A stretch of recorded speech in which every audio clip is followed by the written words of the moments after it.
andar da forma que a gente sempre imagina, né? A gente sempre espera que as coisas corram bem, mas depois eu tive um momento ali de drawdown, né? Onde as operações não estavam aí tão bem assim, né? Foi um momento de parar, refletir. Uma coisa também que eu esqueci de citar, que me ajudou muito, foi ter um diário de trading. Tá até aqui no vídeo, né? Eu uso uma cadernetinha assim, adoro, eu tenho várias ali, porque são as antigas, né? Mas isso também me ajuda muito, tá? A, principalmente relembrar dos momentos bons, como eu disse. Olá, traders, bem-vindos ao canal oficial do Fivers em português. Hoje temos mais uma entrevista com um trader de sucesso do Fivers. Temos connosco o Kaique. O Kaique é um trader brasileiro a viver em Portugal e o Kaique connosco transacionou a conta High Stakes de $100 mil. Portanto, antes de mais, bem-vindo ao canal. Agradecido pela tua disponibilidade por estares aqui connosco para termos uma conversa sobre trading. Como é que estás? Tudo bem, obrigado aí pelo convite também, pela oportunidade. Tudo bem por aqui e por aí, como é que tá? Também está tudo bem. Portanto, muito bem-vindo. Como é óbvio, vamos começar pelo início, tentar perceber um bocadinho da tua história, como é que começou a tua jornada no trading e o que é que te levou a decidir dedicar-te a ser um trader. Certo. Imagina, minha história começa em 2014, quando eu já morava assim, fora da casa dos meus pais, e por acaso eu estava a visitar minha mãe, e quando eu cheguei lá, o meu irmão, que é 3 anos mais velho que eu, estava a brincar assim com os gráficos, uma conta fictícia, né? E aí ele me chamou, me mostrou aquilo, olha que legal e tal. E, cara, achei aquilo legal também, né? Tipo, naquele início ali, no começo, parecia um jogo como se fosse um cassino, assim, né? Onde a gente conseguia, imagina, levar a conta para $1 milhão, depois para zero, né? E a gente ficou a brincar com aquilo. E depois daquele dia, eu não consegui mais parar com isso, né? Eu comecei a consumir muito conteúdo. Depois entendi que haviam pessoas que viviam do mercado financeiro, né? Que faziam aquilo. E, enfim, foi cada vez mais buscar conhecimento e entender como que aquilo funcionava. E é isso, foi esse começo. Na época eu era estudante, né? Não tinha dinheiro para colocar assim no mercado financeiro de fato. E eu acredito que isso tenha sido até positivo, que aquilo me obrigou a, né, a treinar bastante tempo com dinheiro fictício e buscar também muito conhecimento, muita informação antes de fato colocar o dinheiro, né? E isso mudou em 2017, dezembro de 2017, comecei a trabalhar, né? Trabalhava e estudava na época e bom, no meu primeiro salário, né, no final de dezembro de 2017, eu já coloquei o dinheiro real, de fato. Na época, eu transacionava criptomoedas, mas fazia day trade também. Depois de, imagina, 3 anos ali a praticar, enfim, comer todo o conteúdo que tinha ali no YouTube, foi aí que começou, de fato, assim, com o dinheiro real. E acho que, imagina, não mudaria nada, sabe? Eu acho que foi um start muito bom, assim, ter passado por essa fase onde a minha única pressão era ter que estudar e, enfim, treinar, testar, ver o que dava certo ou não. Mas foi isso. É interessante, ou seja, tiveste ali um prazo mais ou menos de 3 anos até eventualmente começares a aplicar dinheiro real na conta. Como é óbvio, isso normalmente acaba por ser mais ou menos o trajeto natural entre 2 a 3 anos até um trader começar a sentir algum tipo real de crescimento e de maturidade como trader, ou contudo, como nós sabemos, essa não é bem aquela expectativa inicial com o trader quando começa nesta jornada como trader, não é? O pessoal que normalmente quer ter resultados o mais rápido possível, e portanto é interessante até que tu realmente conseguiste perceber, a tua jornada levou-te a que tivesses passado esses 3 anos a estudar, a adquirir conhecimento, a preparar-te para aquilo que vinha e depois então a poderes tirar vantagem desse todo percurso do teu conhecimento que adquiriste. Portanto, numa fase inicial, existiu alguma coisa concreta que tenhas tido dificuldade no teu trading, ou qual é que foi a maior dificuldade que encontraste no teu trading na fase inicial? Certo. Na fase inicial, eu acredito que tenha sido o excesso de informação, assim, em curto prazo de tempo, sabe? Hoje eu acredito, de fato, assim, que toda e qualquer estratégia, assim, dar certo, tá? Na verdade, eu acho que dar certo é o simples fato de você conseguir, de uma forma ali constante, ter lucros, né, através das operações no mercado financeiro. Mas como tinha tanta informação, eu tentava fazer algo, aí ele, às vezes até começava a dar certo, mas parava de dar certo. Eu já pulava e começava a estudar outra coisa, já não acreditava naquilo mais. Então eu tive muita dificuldade, assim, de encontrar uma forma, né, um operacional onde eu me sentisse confortável, onde aquilo para mim fizesse sentido, não só de ouvir outras pessoas falando que aquilo funcionava, ou não só de ver resultado de outras pessoas, mas que realmente eu acreditasse que fizesse sentido, sabe? Para conseguir seguir. E isso aconteceu bem depois de 2017. Então, assim, eu acho que essa foi a principal dificuldade, sabe?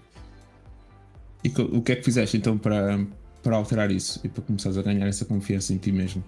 Certo. Em 2019, eu saí da cidade lá, de onde eu morava, ali no Brasil, né? Eu morava no estado do Espírito Santo e fui passar um tempo em São Paulo, justamente para buscar assim mais conhecimento nessa área. Né? São Paulo, tu deve conhecer, pelo menos de ouvir falar, né? Não sei se você já esteve lá, mas é uma cidade muito grande onde as coisas acontecem, assim, essa parte financeira, tanto relacionada a empresas como eventos, palestras, é muito forte lá em São Paulo.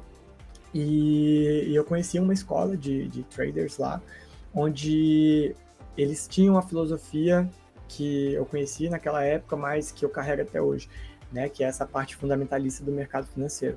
Então, desde o momento que eu vi aquilo que eu entendi que, by the way, foi uma coisa completamente nova para mim, né? Assim, cara, tem gente que pensa dessa forma para tomar as decisões, tipo assim, não é só suporte e resistência, né? Enfim, não, acho que funciona também novamente, né? Mas eu vi que aquilo parecia ser uma coisa a mais, sabe? Algo que realmente dava para somar com o conhecimento que eu já havia adquirido até então. E desde então, eu comecei cada vez mais a buscar conhecimentos, consumir conteúdos, ler livros, fazer cursos sobre isso para conseguir, de fato, ter mais conhecimento, entender como que as engrenagens giram, digamos assim, no mercado financeiro. Bom, é o que eu faço até hoje. É a forma que eu me sinto confortável de fazer as operações, é a forma que para mim faz sentido. E é isso. Yeah. E acontece, não é? Na realidade, esta é a beleza do trading, é que cada pessoa. Existem muitas maneiras de fazer dinheiro no mercado, existem muitas estratégias, tanto pode ser da parte mais focada na parte mais fundamental, ou mesmo na parte mais técnica, ou combinar as duas, ou apenas escolher uma delas. Mas, pelos vistos, segundo o que eu consegui retirar daquilo que tu disseste, é que de facto, e esse também é um dos problemas normalmente que acabam por acontecer com muitos traders na fase inicial, é ter confiança na estratégia que estão a seguir. Ainda recentemente também tivemos algumas questões, mesmo durante a live stream, em pessoal a perguntar que estratégia que devem seguir ou como é que devem criar a estratégia. Uma das maiores dificuldades é exatamente essa que acabaste de mencionar. Assim que tem um bocadinho de dificuldade ou de algumas perdas na estratégia, saltam logo para outra e nunca sequer dão tempo a eles próprios para ganhar maturidade e realmente ganhar experiência na estratégia que estão a desenvolver. E portanto, assim que, pelos vistos, acabaste por ter conhecimento de uma estratégia que fazia aqui match com a tua personalidade, então foi nesse momento que se calhar finalmente sentiste confortável em dedicar-te muito mais e a tornar-te um master, vamos dizer assim, nessa estratégia. E normalmente depois aí é quando começa também uma nova fase na jornada do trader. Uma pergunta que muitas vezes às vezes não se faz, mas em algum deste processo de tempo, ou seja, desde 2014, depois de 2017 começas a investir e depois então começas nesta nova jornada, existiu algum momento em que pensaste em desistir do trading? E o que é que te fez não ter desistido do trading durante esse período?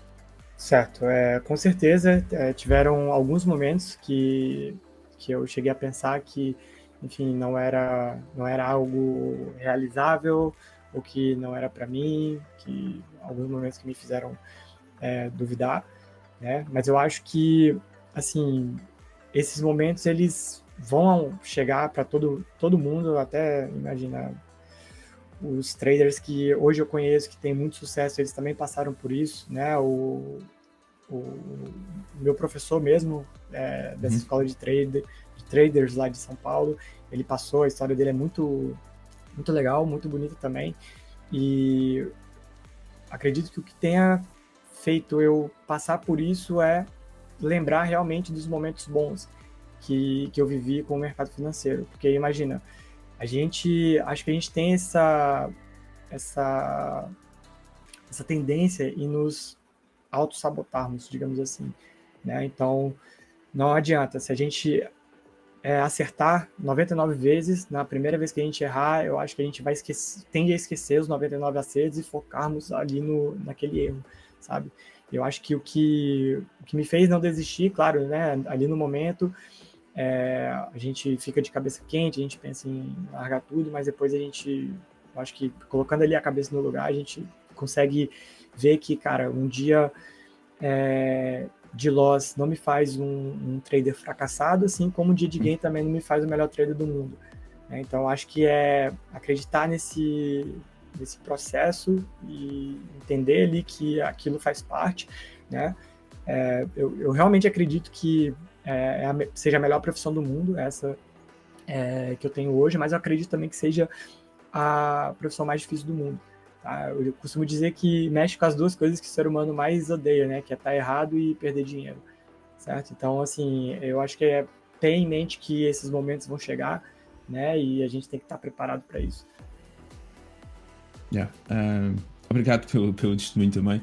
E de facto é importante os traders também ouvirem esta parte, porque de facto não é um tema ou uma pergunta que normalmente se vê o pessoal a falar em conteúdo online.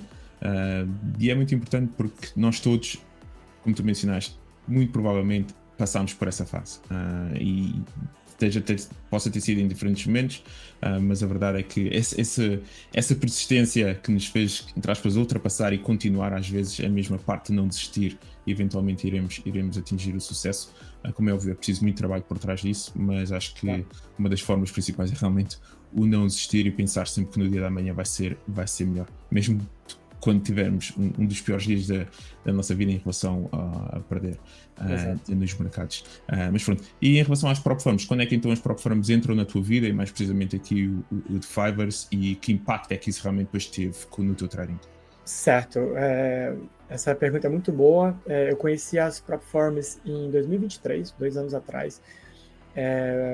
Imagina, na minha opinião, foi um game changer total, assim, porque antes disso, a gente realmente precisava ter o dinheiro na corretora, né? E você sabe também que o capital que a gente precisa ter muitas vezes é muito alto, né? O que não permite nos ali escalar com tanta facilidade ou agilidade, né?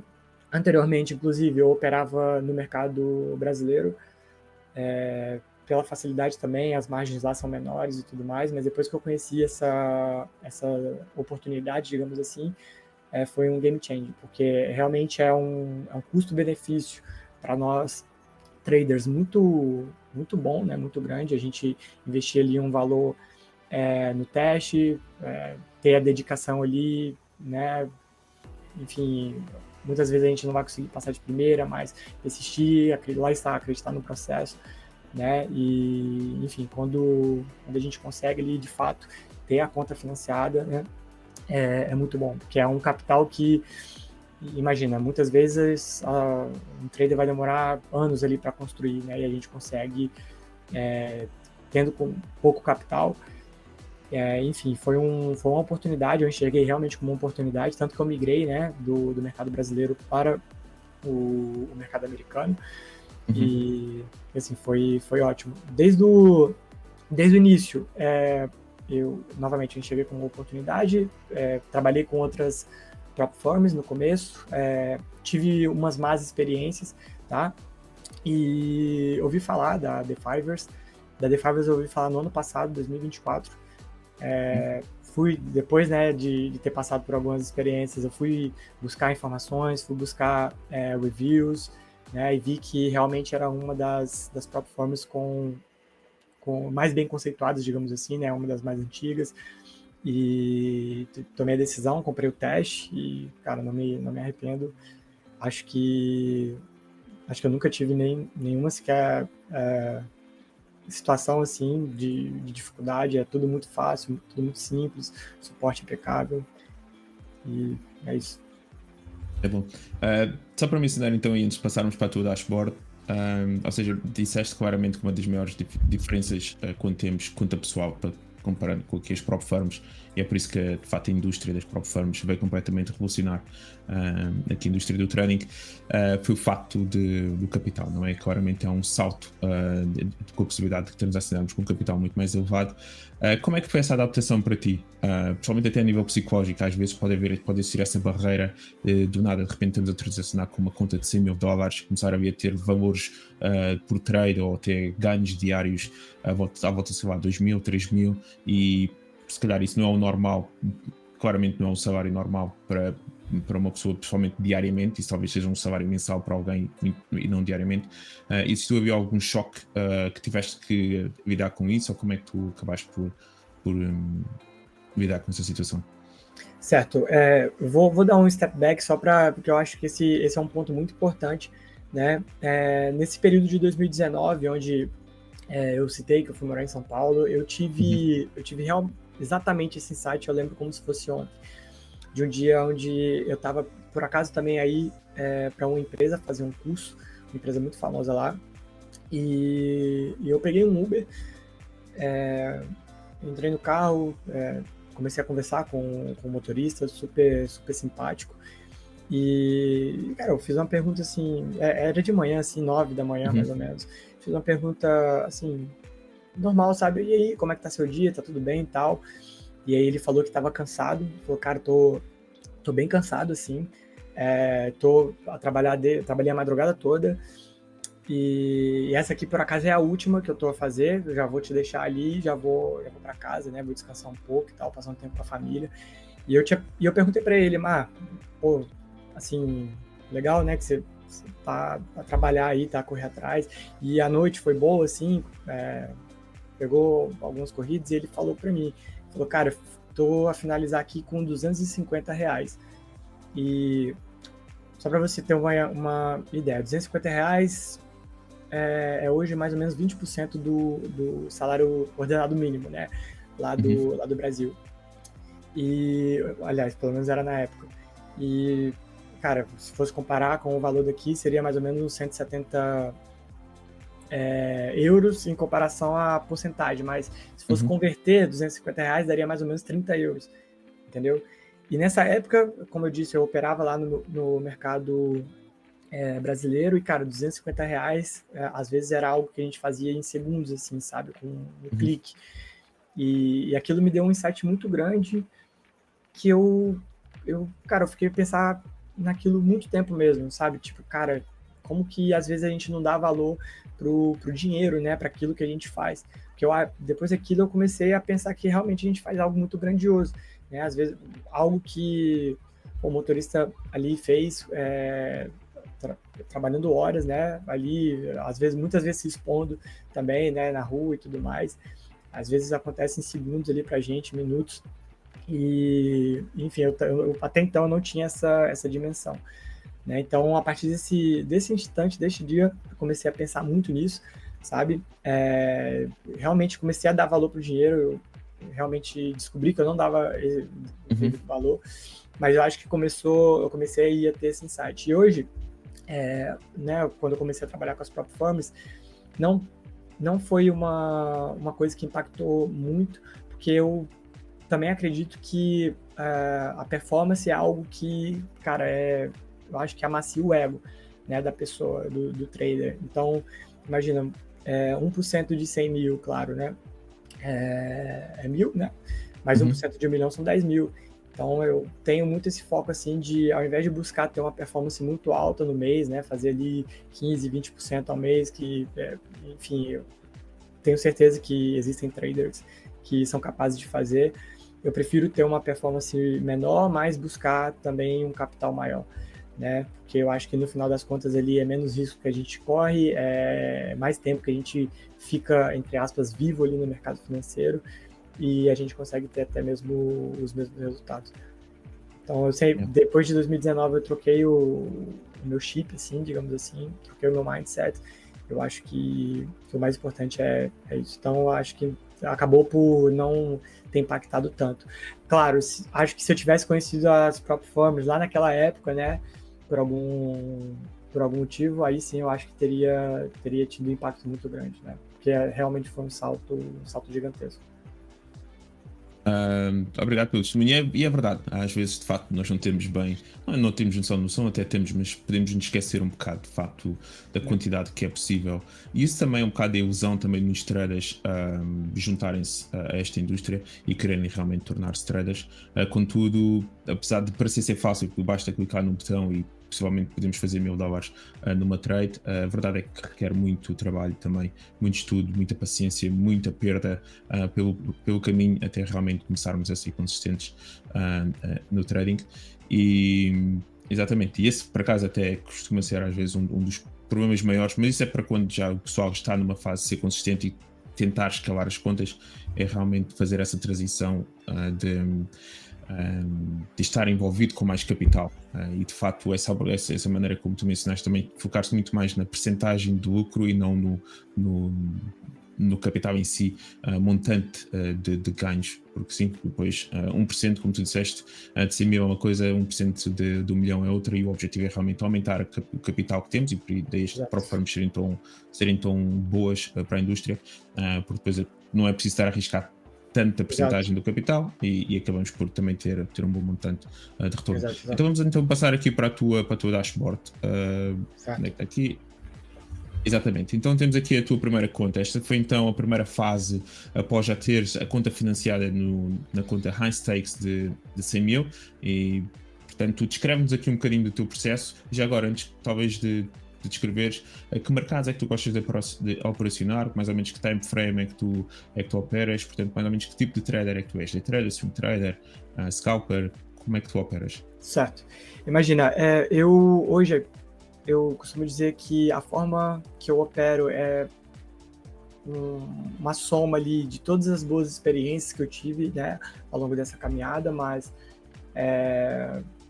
muito mais para a parte fundamentalista do que para a parte técnica hoje em dia, apesar de que eu também utilizo alguns conceitos ali para definir as minhas entradas, os meus take profits, ou os meus stop losses, entendeu?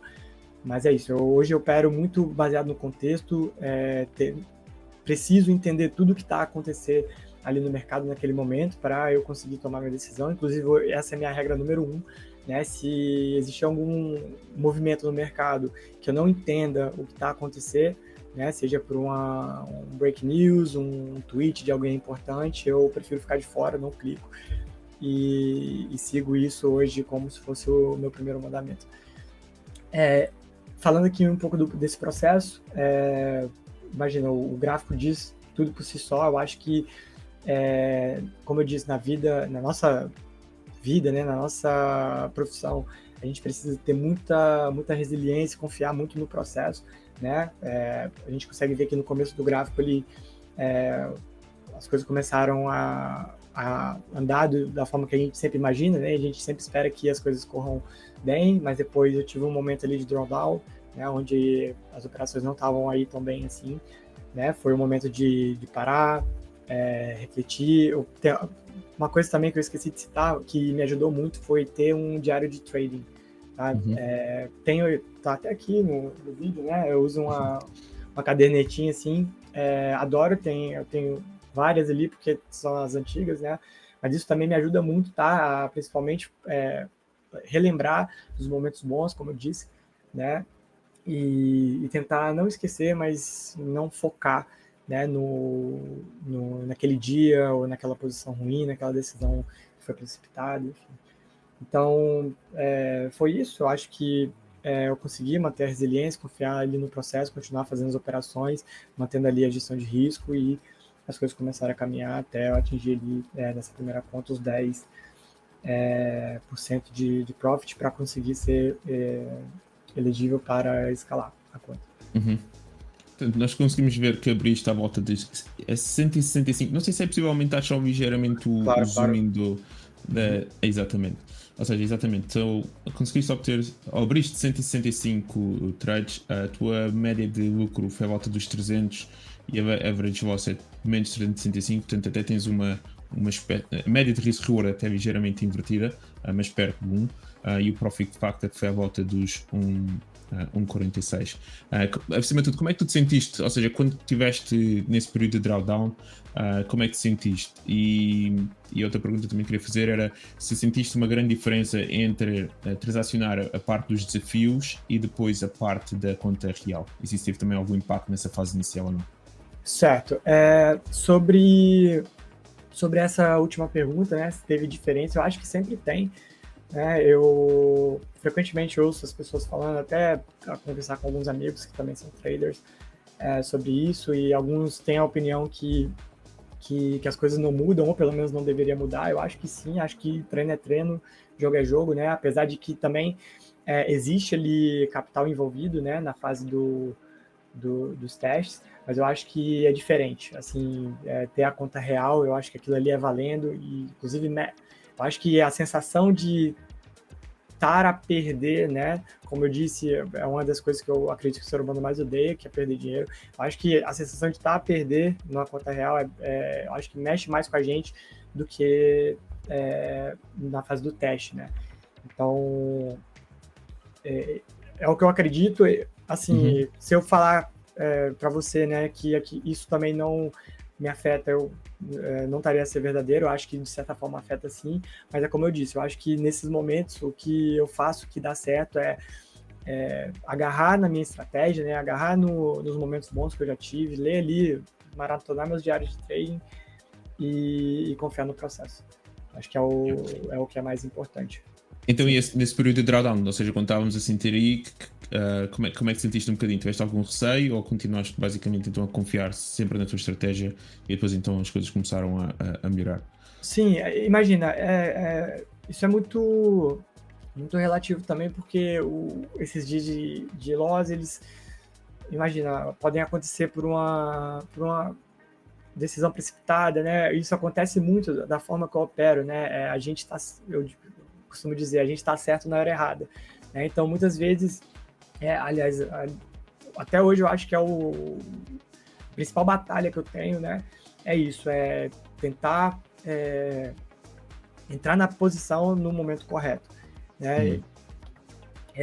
Normalmente, da forma que eu opero, né? Dessa forma, vendo mais o contexto do mercado, acaba por ser claro a direção que ele tem, mas o mercado acaba por subir caindo e descer subindo, né? Então, muitos dos trades, né, muitos dos stops que eu tomo, por conta disso, às vezes o mercado, aliás, eu entro na forma precipitada ou não era naquele momento ali o certo, acabo levando o stop financeiro ali, depois o mercado volta a andar.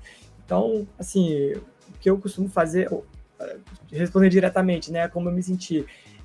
Hoje eu fico um pouco mais tranquilo, né, apesar de que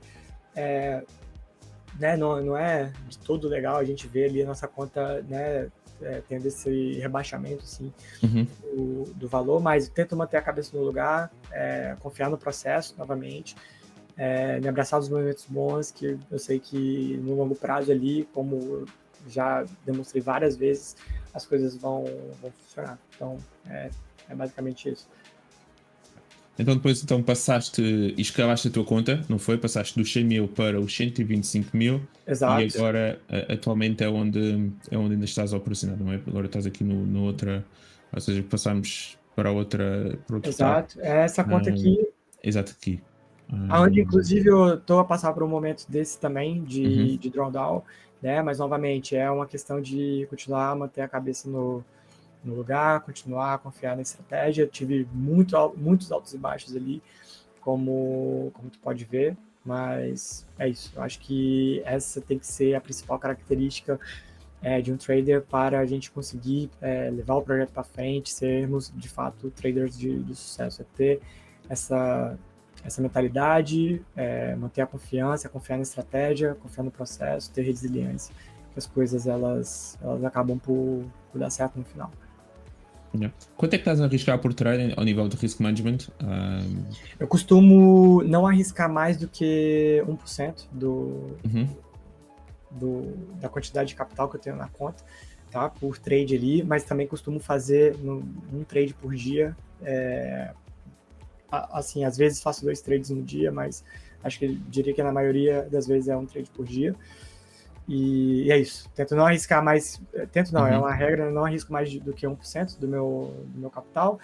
E imagina, a forma de definir qual que vai ser o risco-retorno, ou seja, qual é o profit que eu vou buscar naquela operação, depende muito também de como o mercado está naquele determinado momento.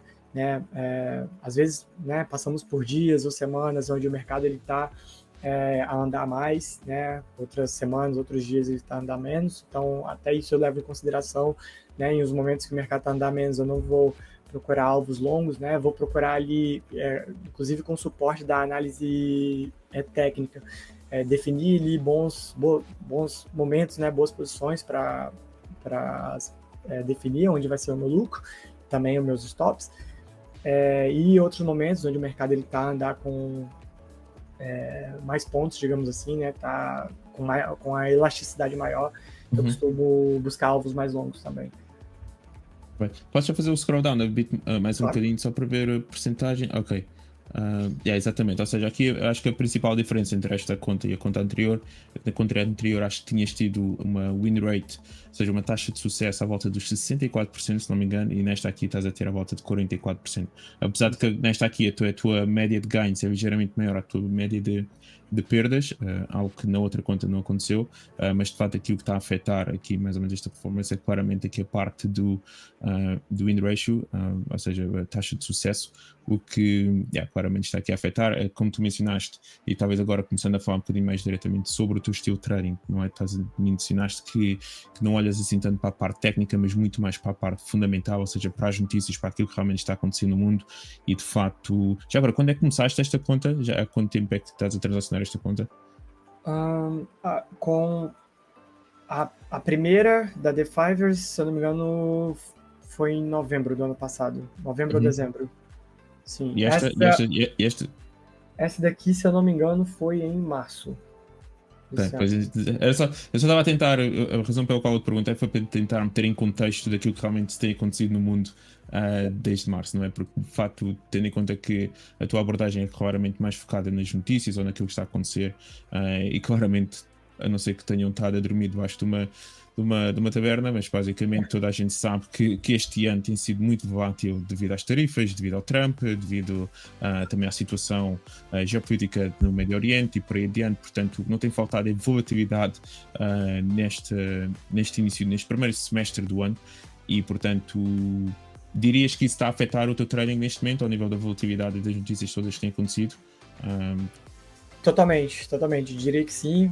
O mercado fica muito sensível nesses momentos, então é muito difícil para o meu estilo operacional. A gente consegue ver aqui, por exemplo, no dashboard, que a média de duração dos trades ali está de 1h12, mas quando a gente passa por momentos assim, como foi a guerra das tarifas ali entre Estados Unidos e China, como foi a guerra no Médio Oriente que você citou, a cada momento ali sai uma coisa nova e o mercado reage positivamente ou negativamente, né, baseado ali nas break news, e isso acaba por influenciar.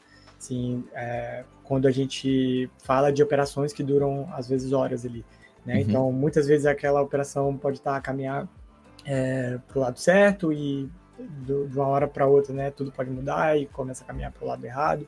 Enfim, eu acho que quando não se tem uma tendência clara assim, ou então quando a gente tem muito ruído, né, derivado desses fatores externos, geopolíticos e econômicos, eu acredito que tem um grande impacto desse tipo de operacional.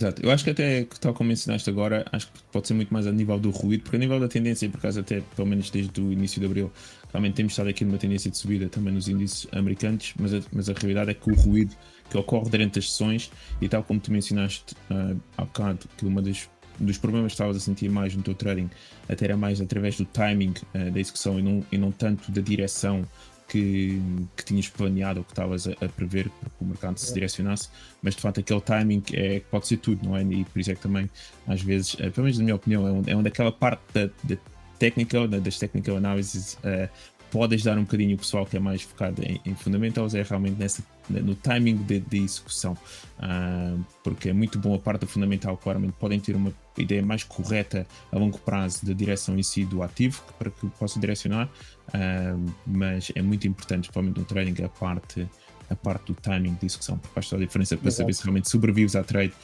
ou não, e depois isso pode claramente afetar a taxa de sucesso. Ou seja, temos aqui um trader que faz algo totalmente diferente, não digo totalmente diferente, mas é muito raro realmente verificarmos no mundo das prop firms e do day trading alguém que não utiliza muito plataformas de TradingView ou os gráficos para tomar decisões, ou seja, tu utilizas uma plataforma um bocado diferente, mas é muito mais a nível para procurar pelas notícias, para ver como é que o que é que está a acontecer, ou seja, como é que tu tomas uma decisão para entrar numa trade. Basicamente esta é a questão, e talvez possa ser algo educacional para toda a gente que esteja aqui a ouvir. Claro, boa. Eu vou mostrar aqui primeiro a forma que eu configuro aqui o meu MetaTrader, né? Uhum. Eu costumo colocar ali, aqui na primeira coluna, digamos assim, o índice que eu mais opero, digamos assim, né? Que é o Nasdaq. Então eu costumo deixar aqui na parte de cima o gráfico com time frame de 1 hora, aqui embaixo o time frame de 4 horas, aqui na coluna do meio eu costumo deixar o S&P 500, né? Mesma coisa, o gráfico de 1 hora em cima, o gráfico de 4 horas embaixo, e aqui do lado, os últimos, eu costumo deixar o euro-dólar também, para ter uma noção da direção do dólar principalmente naquele momento, já que o euro é uma moeda que por si só costuma ser um pouco mais estável, e o ouro. E a plataforma que eu costumo utilizar é essa plataforma aqui, onde eu tenho todas as informações que eu preciso ali do mundo, né, em um único lugar. Então, começando aqui de cima, tem os índices principais, tem os índices da Ásia, Europa, tem os emergentes, América, tem as criptos também, que costumam ser um termômetro muito importante, assim, de busca por segurança ou de apetite ao risco, né? Enfim, o que eu tento fazer todos os dias é acordar cedo, venho aqui para o computador e já começo a entender o que aconteceu no pregão da Ásia, né? Enquanto a gente estava ali a dormir. Então, olho como que aconteceu, como que fecharam os índices, né? Aqui, o que eu costumo olhar são esses índices aqui, os principais, esses 6. E imagina, muitas vezes o que acontece é os índices eles fecham todos positivos ou todos negativos, né? E quando acontece isso, fica um pouco mais claro, né, a tendência do mercado, mas quando acontece da forma que está aqui, né, que a gente tem os índices um pouco mistos ali, eu costumo ir a cada país, digamos assim, né, através da internet aqui, das notícias, e entender o que aconteceu, né? Enfim, tiro uma foto, digamos assim, né, do que está acontecendo naquele momento no mundo, e faço isso 3 vezes, né, antes de tomar minha decisão. Ali, um pouco mais para frente, no final ali já do pregão de Londres, eu costumo olhar novamente, vejo o que está acontecendo, né, no mundo, vejo se alguma coisa mudou desde cedo, né, onde eu olhei a primeira vez. Se sim, eu tento entender também ali o que está acontecendo, busco as notícias. Aqui nessa plataforma eu tenho aqui uma timeline onde mostra as notícias que saem em vários canais, né? E tenho aqui também o calendário econômico, então busco entender o que aconteceu de fato. Tiro uma segunda foto, né? E a terceira foto, digamos assim, eu já tiro quando eu venho para o computador já para tomar a minha decisão, né? Então é a partir mais ou menos de 1 hora, horário de Lisboa, né? Faltando ali mais ou menos 1h30 para o pregão de Nova York, eu vejo novamente. Então, o que eu busco, né, para tomar minha decisão? Primeiro, eu tento entender como que está o mercado naquele momento, né, entendendo que a partir da abertura ali de Nova York, uns minutos antes, uns minutos depois, é onde eu vou ter a maior volatilidade do dia, né, ali no meu índice, então é o momento certo para eu tomar uma decisão, né, acreditando que o mercado vai tomar um direcionamento, certo? E eu tento encontrar a correlação do Nasdaq, que é o índice que eu mais opero, com o restante do mundo, né? Então, dados aqui que eu costumo olhar muito são os títulos americanos, né, que têm uma influência direta nas bolsas de lá. Então, quando os títulos, por exemplo, estão a cair, significa que as pessoas estão a tomar título de dívida americano, que, por sinal, é o ativo mais seguro do mundo, né, em termos de títulos, certo? Então, isso já é, por exemplo, num dia que os índices estão a subir, né, subiram ali no pregão da Ásia e subiram no pregão da Europa. Se os títulos eles começam a ficar negativos, para mim é como se fosse um red flag, né? Eu tô a citar um exemplo, mas claro que tem todo um contexto por trás disso. Mas nesses dias onde, por exemplo, os índices estão positivos e alguns fatores aqui que me fazem não acreditar tanto nessa positividade do mercado estão acesos, eu costumo ficar de fora, né? Novamente, a minha regra número 1 é eu só clico, né? Eu só opero se eu tiver realmente a entender o que está acontecendo ali de forma geral, né? Bom, basicamente isso. É certo.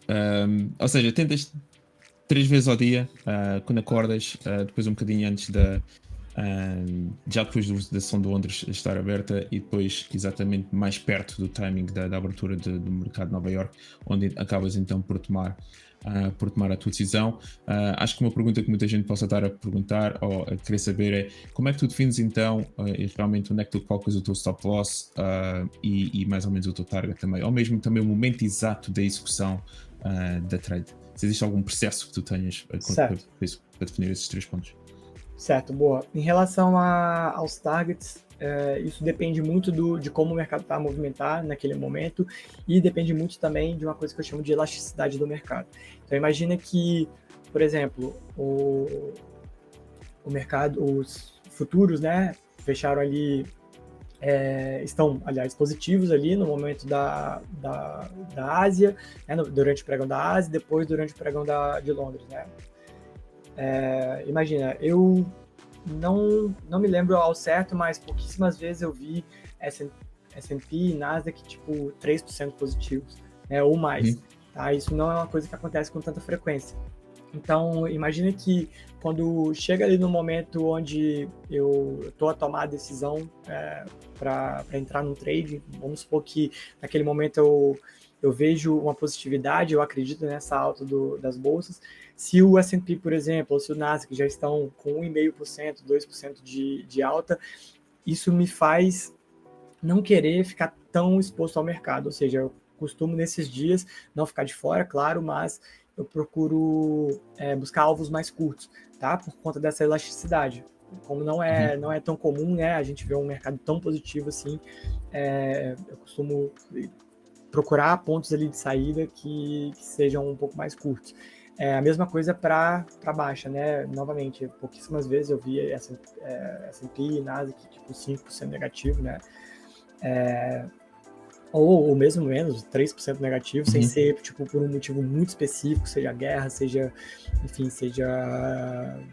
tarifas. As tarifas, exatamente. Exato. Então, quando eu vou para o mercado para tomar minhas decisões e vejo já um S&P ou um Nasdaq a cair 1%, 2%, também fico um pouco mais contido, digamos assim, e busco alvos menores. As regiões exatas onde eu coloco, né, esses targets, eu costumo usar o suporte da análise técnica, então eu costumo analisar ali as regiões onde tem demanda por liquidez, digamos assim, e costumo colocar antes dessas regiões. Então, um exemplo clássico são os números redondos, né, no mercado. Então, atualmente o Nasdaq também está trabalhando muito próximo ali dos 23 mil pontos, né, e a gente sabe que é uma região onde o preço costuma a brigar muito, digamos assim, né, porque é uma região de bastante demanda por liquidez. Então, por exemplo, num cenário onde o Nasdaq está próximo dessa região, e já está positivo, né, eu buscaria colocar o meu target de lucro abaixo ali dos 23 mil pontos, muito provavelmente dos 22.900 ali, né, pelo que eu já vivi, já sei que a partir ali desses 22.900 seria uma região onde os outros players, né, tenderiam muito a demandar liquidez, né? Então o preço poderia não continuar a subir a partir desse momento. Exato. Sim, exatamente. Existem sempre esses fatores, esses números redondos, não só nos índices, como também em FX, mesmo nas commodities, que acabam por ter impacto. Ou seja, se eu percebi bem, tens tendência muito mais a tentar perceber realmente consoante as três pesquisas ou três fotos que tiras para fazer o scan aqui do mercado e daquilo que está a acontecer. Se tudo alinhar numa direção, acabas então por tentar continuar a procurar por uma trade nessa direção, desde que o movimento não tenha já sido praticamente todo preenchido, não é? Basicamente, quando estavas a falar de elasticidade, talvez um indicador muito comum que também possa ter acesso a isso é o Average to Range, não é? O ATR, que é mais ou menos tentar ver a média do movimento do ativo nos últimos X dias, não é? Pode ser 20, 10, enfim, que cada pessoa pode definir o dia que quer, e depois, desde que exista talvez espaço para o preço realmente se movimentar até essa distância, talvez então ainda procures. Se o preço realmente já estiver muito perto desse valor, que é mais ou menos aqueles, como tu disseste, à volta de 2, 3%, não é muito normal vermos de facto os índices americanos a movimentarem-se à volta desses montantes ou dessa porcentagem num dia só, possivelmente já não vais entrar nessa trade e talvez vais esperar pelo dia da manhã para procurar. Lá está, é uma forma diferente. Acredito que muita gente estava aqui à espera que mostrássemos aqui o training view ou algo desse género e que apanhássemos aqui um bocado mais da análise técnica. Talvez uma pergunta só ao final aqui em relação à tua parte de trading ou algo que também possa estar a afetar é como é que estás a lidar então com a situação do Trump e destes tweets que realmente possam criar esse ruído, como estávamos a dizer, no mercado e que possa criar essa liquidez extra que talvez possa estar a criar aqui um bocadinho de dificuldade também a operar. E que tipo de ajustamento é que possas estar a fazer na tua estratégia ou na tua abordagem nesta fase com o Trump? E vou ter que trás. Boa, ótima pergunta. O que eu tenho feito é tentar ali reduzir o tamanho do lote, né, que eu faço a minha operação, para buscar alvos um pouco mais longos, digamos assim, né, para não ficar tão exposto ao ruído, né. Novamente, quanto mais longe os nossos targets, tanto de stop como de profit, menos exposto ao ruído a gente está, mas também é uma coisa que não tem sido fácil de gerir aqui, né, não pelo tamanho da posição, mas também pelo fato de que o mercado, nos últimos dias principalmente, ele não tem andado imenso assim num dia, digamos assim, né? Então, muitas vezes novamente a direção do mercado está certa. Eu olhando aqui o cenário, eu vejo que já atingiu ali como é que eu posso dizer, o tanto que ele tinha que andar, né? Eu costumo, nesse momento, né, quando eu vejo o mercado virar, vamos supor, eu acho que vai ficar melhor se o exemplo ficar, é um cenário positivo, onde eu faço uma compra, o mercado começa a ir a favor, né, da minha posição. Mas se eu vejo aqui, né, nos dados que o mercado ele está tomando um outro rumo, né, ele está mudando o humor, digamos assim, eu costumo defender ali a minha posição, né, para não tomar um stop mais, até porque aquela posição já está positiva, né? Enfim, quando isso acontece, eu não tenho ali o retorno esperado, mas estou protegido, né? Estou vivo para o outro dia. Novamente, a forma que eu opero, eu entro na operação, né? Eu monto ali a posição acreditando em uma movimentação, né, baseado em dados, e quando esses dados eles deixam de fazer sentido para minha operação, eu sou naturalmente obrigado a estopar, né? Imagina, exemplo, eu entrei na posição porque o DXY, né, o índice do dólar, está negativo. Né? Se esse índice ele passa a estar positivo, ou seja, se o dólar começa a ganhar força no mundo, não faz sentido mais eu estar posicionado. Né? Então, nesse momento, eu encerro a posição. E essa tem sido a minha luta, né? Porque a gente está vivendo um momento de altos e baixos ali do mercado, né? Ali no intraday, né? O ruído está sendo muito alto, então muitas vezes eu abro uma operação, preciso estopar, mas novamente faz parte. O importante é continuar firme, né? Acreditar no processo novamente continuar fazendo o É, que tem que ser feito. é verdade. E isto é também a prova que, de facto, nem todas as estratégias vão estar a funcionar sempre, não é? Exato. E, portanto, não é apenas e só porque uma estratégia não esteja a funcionar durante alguns meses que isso seja suficiente razão para completamente mudarmos tudo. Como é óbvio, é preciso irmos adaptando às circunstâncias do mercado e como é que está. E claramente que desde que o Trump voltou à Casa Branca é que temos tido uma volatilidade muito maior, constantemente sempre notícias, as tarifas, o Médio Oriente, os tweets do Trump, as conferências de imprensa que o Trump faz e por aí adiante, não é? Portanto, como é óbvio, é preciso ajustar às circunstâncias do mercado, mas não quer dizer que tenhamos que mudar a nossa estratégia. E, portanto, isso faz parte, também faz parte da experiência como trader, e como é óbvio, tu neste momento já te sentes confortável nesse aspecto, mesmo atravessando alguns períodos, algum período de drawdown, continuar a confiar naquilo que estás a fazer e sempre também procurando melhor maneiras também de ir melhorando. Portanto, é muito bom, de facto, ouvir também e conhecer um trader que claramente faz algo diferente do que presumo a maioria dos traders, principalmente que estejam no mundo mais focado nas prop firms, aqui dos retail traders. E portanto tem sido uma conversa interessante. Já estamos aqui a chegar um bocadinho mais perto aqui do final da nossa entrevista, mas antes gostava de fazer aqui mais umas perguntas rápidas. Qual é que foi a sensação então quando obtiveste o teu primeiro payout? Como é que te sentiste? Qual é que foi essa sensação? Cara, foi uma sensação muito, muito boa, né? Por norma, né? Já que eu estava a utilizar uma conta com um valor alto, né, de $100.000, o payout também, eles começaram a ser mais altos, né? Então, cara, foi muito bom.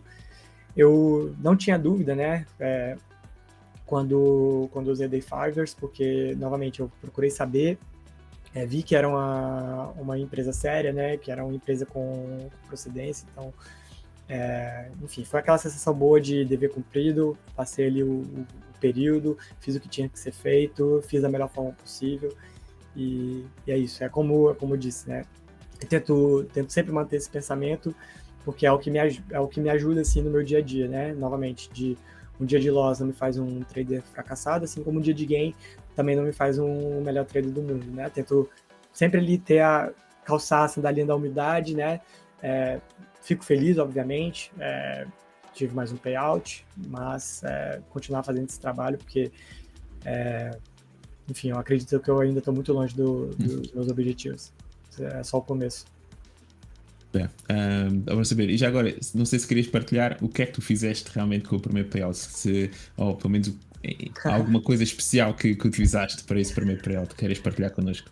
Cara, eu costumo dizer também que eu acho que no longo prazo todo trader ele tende a caminhar para ser um investidor, tá? Então, o que eu costumo fazer com os meus payouts é comprar, enfim, outros testes, ou então investir em ações. Eu tenho uma carteira muito grande de investimentos lá em ações americanas, então é o que eu costumo fazer. Não fiz nada assim de, de especial, digamos assim, mas comprei mais ações.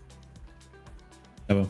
E aí fazes muito bem, e normalmente até a recomendação que eu também dou aos traders é também, entre aspas, repartir esses payouts em algumas percentagens, uma percentagem para de facto até colocar num próprio fundo seu a nível trading, ter dinheiro num broker e começar a operacionar e a crescer a sua própria conta na trading, outro também para investir ou mesmo até recomprar novos testes com plataformas para de facto aumentar o capital e depois sim uma percentagem para vai usufruir, não é? Também é bom ser recompensado e usufruir também do trabalho que fizeste e dos lucros que alcançaste. Também é bom ter essa sensação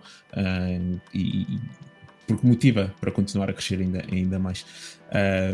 Mas pronto. Para terminar, ao nível de. Se pudéssemos recuar basicamente 11 anos atrás, em 2014, haveria alguma coisa que terias feito diferente ou que conselho é que terias dado a ti próprio há 11 anos atrás? Alguma coisa? Certo. Cara, essa pergunta é muito boa. Mas se eu pudesse voltar 11 anos atrás e trocar uma ideia assim com o Kaique, né?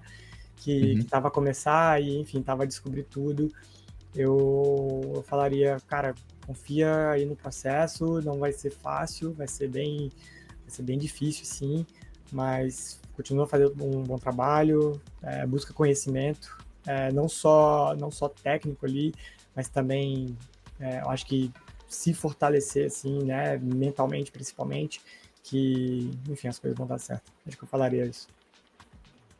É muito importante, de facto. E algum conselho específico para algum trader que realmente esteja aqui também no. Tanto queira começar a passar desafios ou que também esteja numa situação semelhante à tua, por exemplo, neste desafio, nesta situação concreta em que estás aqui num período de drawdown, que conselho é que darias a um trader que esteja agora a começar e que queira passar testes e a outro que possa estar aqui num período de drawdown como estás neste momento?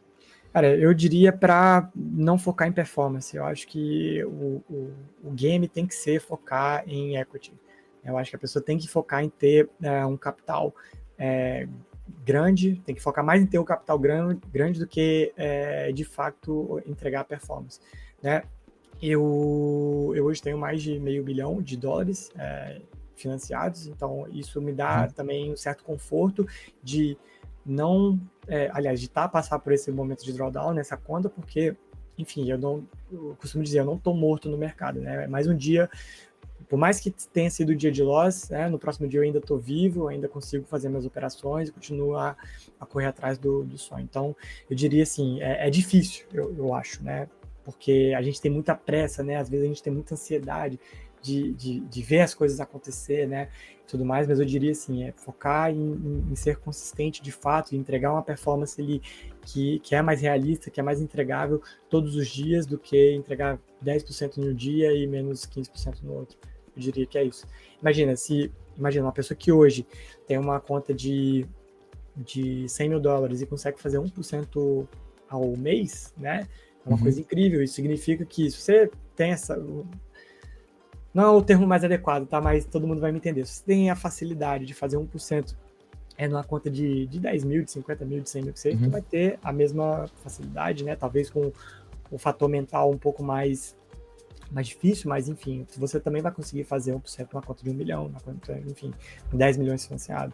Então, eu acho que o foco tem que ser esse, tem que ser na quantidade de capital que você tem financiado.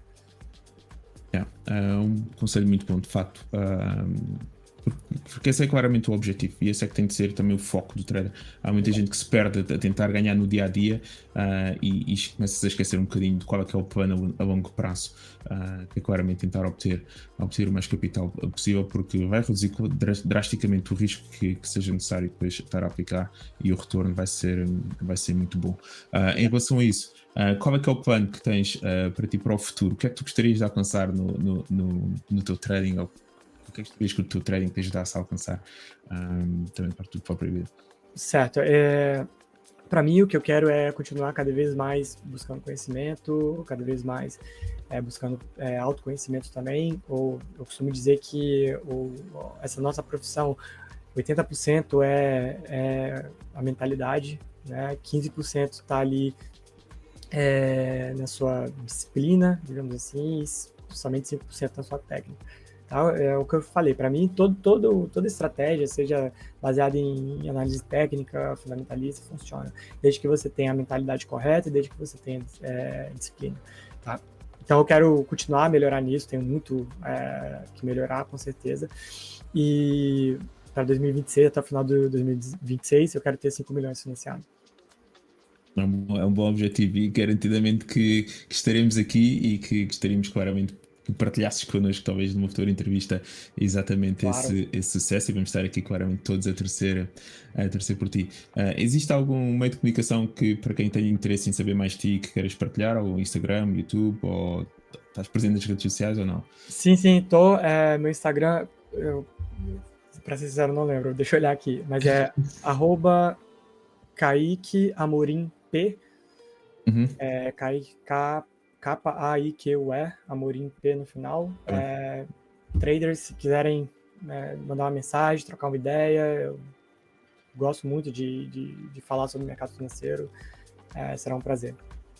Pronto, nós garantidamente também vamos partilhar o Instagram na descrição do vídeo, portanto vão poder também ir lá diretamente e clicar no link e vão ter acesso aqui ao Cake, o que é muito bom. Portanto, Cake, acima de tudo, muito obrigado pela tua disponibilidade e por partilhares a tua jornada e seres transparente também connosco em relação ao teu percurso. Garantidamente que muita gente possa ter beneficiado também com a tua experiência, com a conversa que tivemos aqui hoje. Para todos vocês que nos estão aqui a assistir, não se esqueçam de subscrever ao canal e continuar aqui a ajudar-nos a crescer a nossa comunidade de Fivers em português, e metam like no vídeo, porque isso também é uma forma de nós sabermos realmente que vocês gostam deste tipo de conteúdo, e se quiserem também que continuemos aqui a trazer novos traders que tenham tido sucesso também com o Fivers, portanto essa é uma forma que vocês possam nos recomeçar um bocadinho. Basta só meterem like no vídeo. Portanto, da minha parte, Katie, muito obrigado. Últimas palavras antes então de fecharmos aqui a entrevista. Obrigado, Pedro, pelo convite novamente. Foi um gosto estar aqui com você, compartilhando aí um pouco mais da minha história, do meu trajeto. E é isso. Espero que, de certa forma, eu possa ter também passado uma mensagem para quem tiver a ver essa nossa conversa aqui, tá? Espero poder ter impactado positivamente, e é isso. Vamos para cima, que é só o começo. Exatamente, muito obrigado, e até aos 5 milhões de dólares em ativos financiados. Obrigado, até à próxima, pessoal. Obrigado, Kate. Valeu, obrigado.